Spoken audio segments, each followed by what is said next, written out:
തിരുവനന്തപുരത്ത് ഒരു ഇപ്പോൾ വളരെ സജീവമായി നിൽക്കുന്ന ഒരു എം.എൽ.എ പണ്ട് 2006 തോന്നുന്നു എ.കെ. ആൻ്റണി അദ്ദേഹത്തിൻ്റെ തോളത്ത് ഇങ്ങനെ കൈ തട്ടിയിട്ട് പേര് വിളിച്ചിട്ട്, പേര് ഞാൻ പറയുന്നില്ല, തട്ടിയിട്ട് ഒരുങ്ങിക്കോ എന്ന് പറഞ്ഞു. അപ്പോൾ സ്ഥാനാർത്ഥിയാണ്.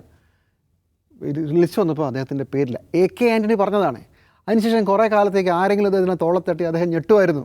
എന്തുകൊണ്ട് ഞങ്ങളെ ഭരണം ഏൽപ്പിക്കരുത് കേരളത്തിൻ്റെ എന്നുള്ളതിൻ്റെ ഒരു ഉത്തരമാണ് ഇന്ന് കോൺഗ്രസ്സുകാർ തന്നെ ഒരു എസ്സേ ആയിട്ട് നമ്മുടെ മുമ്പിൽ എഴുതി വച്ചിരിക്കുന്നത്.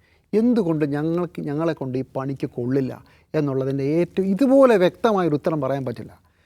ഇങ്ങനെയാണ് കോൺഗ്രസ് എന്നുള്ളത് ജനങ്ങൾ കേട്ടുകൊണ്ടിരിക്കുകയാണ്.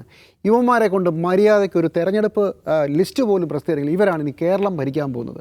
പിണറായി വിജയനോടും CPM-നോടും LDF-നോടും അതിനേക്കാൾ മികച്ച ഭരണം, അല്ലെങ്കിൽ അവരുടെ ഭരണം മോശമാണെങ്കിൽ അതിനെ മറികടക്കുന്ന ഭരണം എന്നാണ് അവർ ഉദ്ദേശിക്കുന്നത്. പ്രശ്നം എന്താണെന്നറിയാമോ?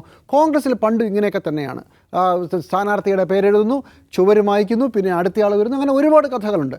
ഇപ്പോൾ ജോസഫ് വാഴക്കൻ്റെ കാര്യത്തിൽ അദ്ദേഹം പോസ്റ്റർ വരെ അടിച്ചതിന് ശേഷം അദ്ദേഹത്തെ മാറ്റി ഇതിനു മുമ്പ് നടന്നിട്ടുണ്ട്. പക്ഷേ പ്രശ്നം, ഇന്ന് വ്യാഴാഴ്ച, നാളെ അവധിയാണ്, ശനിയാഴ്ച ഒരു വർക്കിംഗ് ഡേ, ഞായറാഴ്ച അവധി, തിങ്കളാഴ്ചയാണ് നോമിനേഷൻ സമർപ്പിക്കേണ്ട അവസാന ദിവസം. 2 ദിവസമാണ് ബാക്കി. ഒരു നോമിനേഷൻ സമർപ്പിക്കുക എന്ന് പറഞ്ഞാൽ ചില്ലറ കാര്യമൊന്നുമല്ല. അതിന് ഒരുപാട് കാര്യങ്ങളും മറ്റതും മറിച്ചുമൊക്കെ നോക്കാനുണ്ട്. അതോ ഓരോ മണിക്കൂർ കഴിയുന്നതോറും ഒരു സ്ഥാനാർത്ഥിക്ക് ജനങ്ങളോട് വോട്ട് ചോദിക്കാനുള്ള സമയം കുറയുകയാണ്. അതായത് ഇങ്ങനത്തെ ഒരു സാഹചര്യം വന്നപ്പോഴും കോൺഗ്രസ് പഴയ കോൺഗ്രസ് തന്നെ. ഇതാണ് വിഷയം. ഒരു തമാശ പറയാം. തിരുവനന്തപുരത്ത് ഒരു ഇപ്പോൾ വളരെ സജീവമായി നിൽക്കുന്ന ഒരു എം.എൽ.എ പണ്ട് 2006 തോന്നുന്നു എ.കെ. ആൻ്റണി അദ്ദേഹത്തിൻ്റെ തോളത്ത് ഇങ്ങനെ കൈ തട്ടിയിട്ട് പേര് വിളിച്ചിട്ട്, പേര് ഞാൻ പറയുന്നില്ല, തട്ടിയിട്ട് ഒരുങ്ങിക്കോ എന്ന് പറഞ്ഞു. അപ്പോൾ സ്ഥാനാർത്ഥിയാണ്. ലിസ്റ്റ് വന്നപ്പോൾ അദ്ദേഹത്തിൻ്റെ പേരില്ല, എ.കെ. ആൻ്റണി പറഞ്ഞതാണ്. അതിനുശേഷം കുറേ കാലത്തേക്ക് ആരെങ്കിലും അദ്ദേഹത്തിൻ്റെ തോളത്തട്ടി അദ്ദേഹം ഞെട്ടുമായിരുന്നു എന്നാണ് പറയുന്നത്. ഇത് നടന്ന സംഭവമാണെന്നാണ് പറയുന്നത്. ഇപ്പോൾ അദ്ദേഹം തിരുവനന്തപുരത്തെ M.L.A ആണ്, ഒരു മണ്ഡലത്തിലെ M.L.A ആണ്. അപ്പോൾ ആരാന്ന് മനസ്സിലായി കാണും. അപ്പോൾ ഇത് പഴയ കാലം. ഈ പുതിയ കാലത്ത് വളരെ ചിട്ടയോട് കൂടി LDF പണ്ടും അങ്ങനെ തന്നെയായിരുന്നു, ഇപ്പോഴും. പക്ഷേ ഇത്തവണത്തെ പ്രശ്നം 10 വർഷത്തെ അധികാര പട്ടിണിക്ക് ശേഷം ഒരു ഇലക്ഷൻ ഫൈറ്റ് ചെയ്യാൻ പോവുകയാണ്.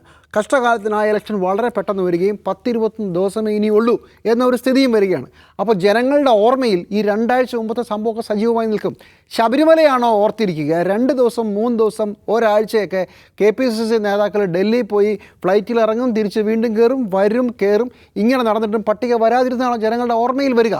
ഇതൊരു പ്രശ്നമല്ലേ?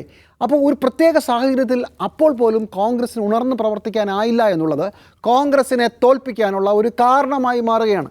ഒരു ശരാശരി വോട്ടർ അങ്ങനെ ചിന്തിക്കൂ.